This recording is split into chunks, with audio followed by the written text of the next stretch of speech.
السلام عليكم ورحمة الله وبركاته.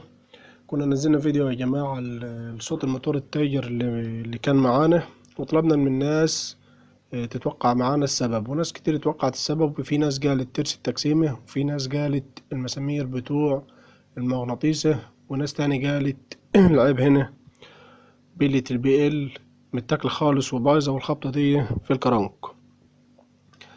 طبعا ده صوت الموتور اللي كان معانا، كان بالشكل ده، هو خبطة جامدة جدا في الموتور بالشكل ده. اسمع كده صوت الخبطة الجامد ده في الموتور.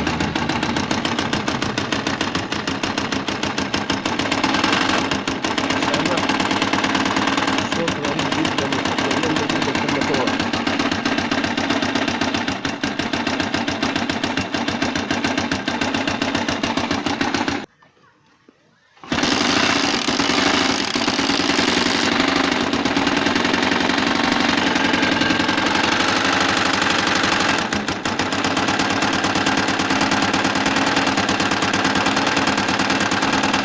طبعا الصوت ده هو ممكن يكون ليه أكتر من سبب.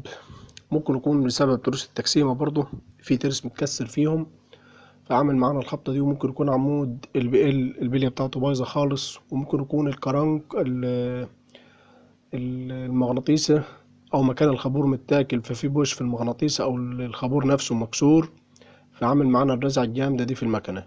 فاحنا هنبدأ نفك المكنة مع بعض ونشوف الصوت ده هو جاي من فين بالظبط.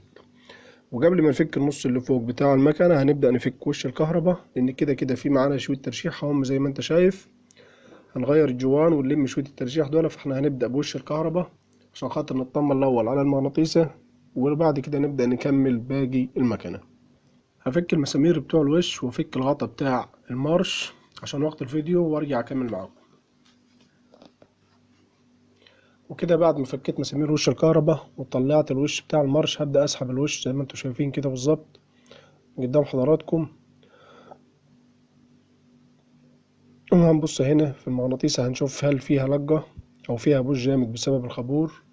فهنلاقي هنا معانا المغناطيسة سليمة، مفيش اي بوش فيها ولا حاجة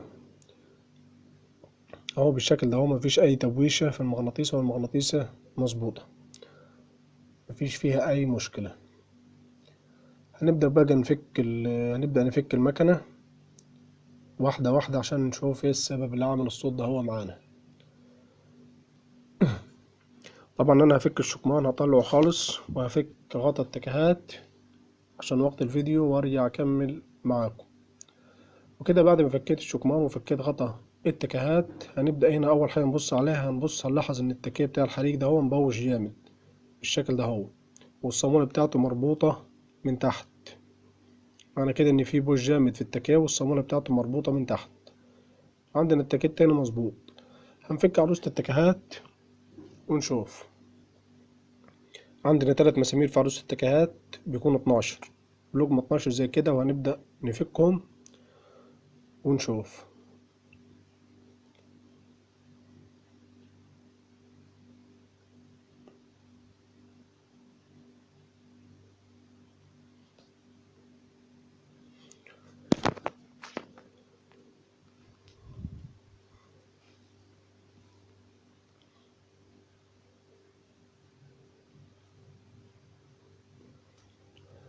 طبعا يا جماعة أغلب الأصوات دي والخبطات اللي بتيجي في الموتور بيكون بسبب إهمال في الزيت.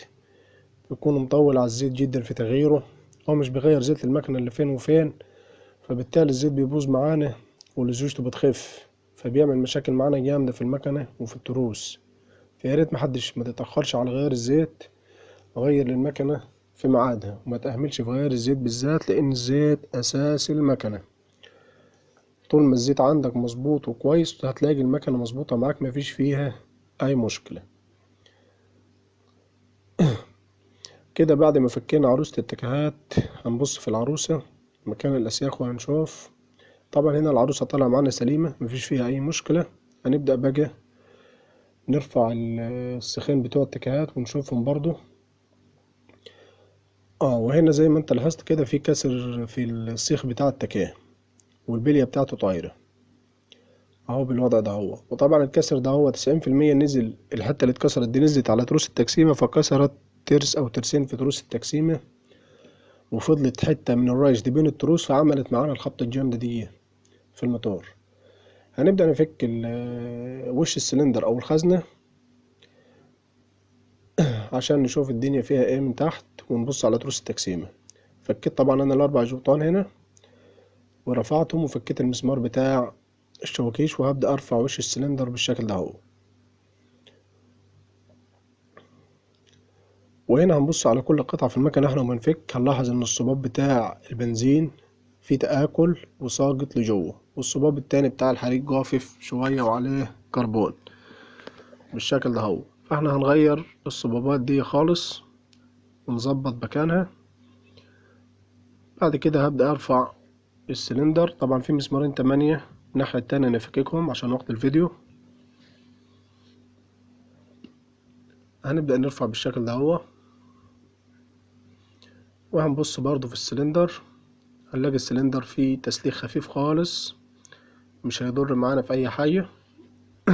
ده نتيجة لان الزيت اللي كان فيها زيت محروق او صاحبها مطول عليها في غير الزيت. والشواكيش برضو معانا سليمة، مفيش فيها اي مشكلة بالشكل ده هو. الشميزة فيها تسليك خفيف خالص، هننعمه وهنرجع نشغلها تاني، مش هنغير فيها اي حاجة، هي والبستم بتاعها، لان المكنة شكلها واخدة عمر جديد ملهاش بدري.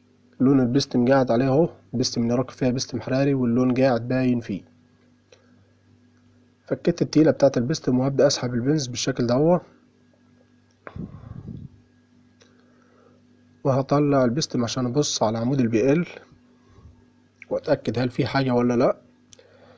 هنبص هنا هنلاقي العمود سليم، مفيش فيه اي مشكلة ولا فيه اي تبويش. طبعا احنا لحد دلوقتي موصلناش للسبب اللي عمل معانا الخبطة دي. عندنا ترس التكسيمة ثابت اهو، هنروح الناحية التانية ونبص عليه كويس.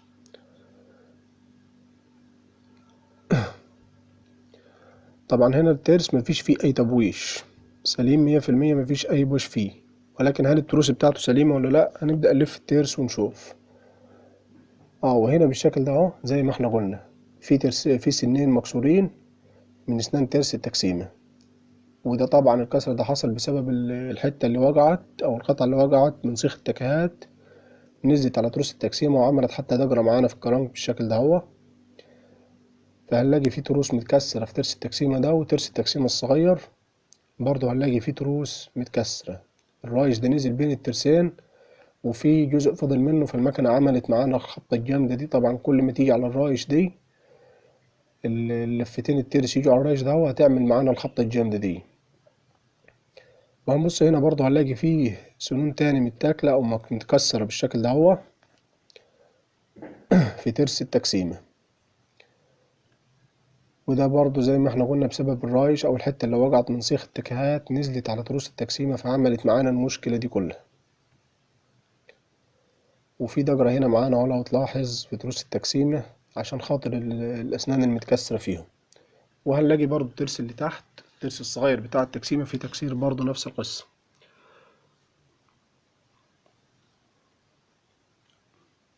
عضعضة في الاسنان وتكسير جامد. هنبدأ بقى نفك المغناطيسة ونسحب تروس التكسيمة لبره. طبعا فك تروس التكسيمة احنا كنا عاملين له فيديو على القناة اللي حابب يشوفه،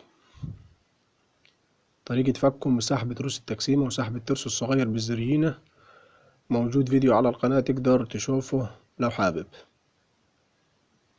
هنفك دلوقتي المغناطيسة ونسحب تروس التكسيمة ونبص عليهم ونشوف ايه اللي حصل فيهم. وكده بعد ما فكينا تروس التكسيمة بره، طبعا انا نضفتهم عشان يبانوا، هنلاقي هنا برضو في الترس الصغير في تكسير جامد، في سنين 3 مكسورين اهم، مش عارف واضحين معاكم ولا لأ.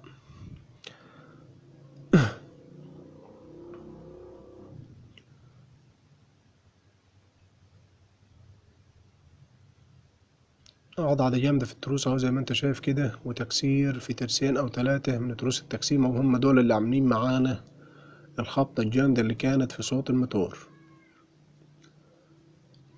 بسبب الحتة اللي اتكسرت من سيخ التكهات ونزلت على التروس كسرتهم.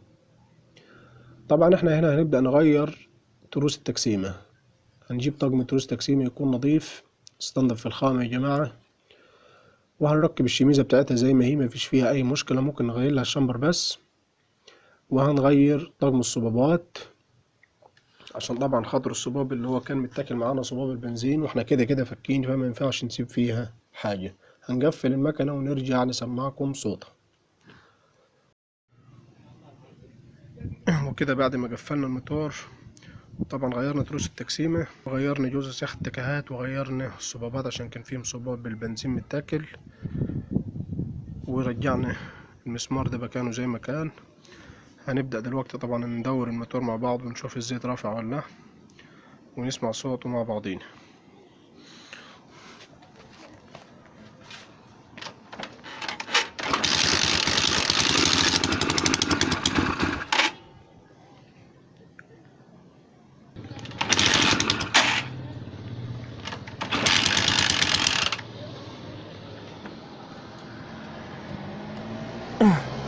طبعا زي ما حضراتكم شايفين اهو الزيت طلع معانا فوق.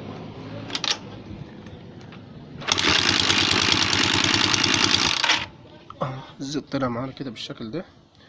هقفل الغطا ده عشان نسمع صوت الموتور كويس، وبعد كده ارجع اكمل معاكم.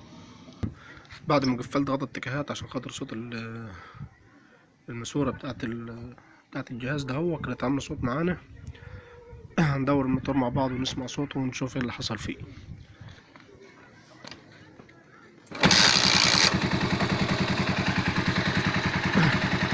وده كده صوت الموتور زي ما حضراتكم كده شايفين بالظبط، صوته رجع طبيعي تاني تمام، ولكن الكربيراتور تعبانة شوية، فاحنا ايه معلينا سنة.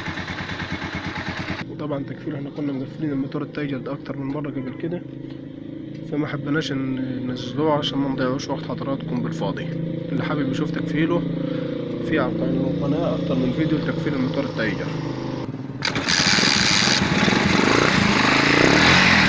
الزمن اللي كانت معانا والخبطة الشديدة اللي كانت معانا راحت خالص من الموتور، والموتور صوته رجع طبيعي زي ما حضراتكم كده سامعين صوته بالظبط.